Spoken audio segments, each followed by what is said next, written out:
Maswerteng gabi po mga ka-STL. Narito na po ang resulta ng STL Bulacan para sa araw na to, 3rd draw, December 19, 2024. Araw ng Huwebes. Naway ang mga natayan nyo pong mga numero kanina ay manalo nawa ngayong gabing ito, 8 PM. Kaya kunin nyo na po yung mga tickets.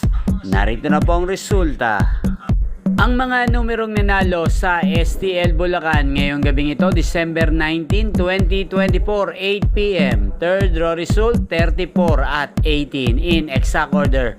Sa lahat po ng tumaya kanina sa STL Bulacan para sa third draw ng 34 at 18, congrats po sa inyo. Panalo po kayo. Again, 34 at 18. At ngayong gabing ito sa STL Bulacan, shoutout po natin si Kuya Miro. Kuya Miro ng Bulacan, shoutout po sa iyo. Naway nasa mabuti ka pong kalagayan. At sa lahat po ng mga taga Bulacan dyan, shoutout po sa inyo.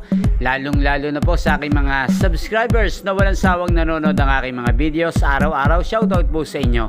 Inyo pong napanood ang resulta ng STL Bulacan sa channel na to, Roderick Hernandez TV. Maraming salamat po sa suportang ibinibigay nyo po sa aking channel.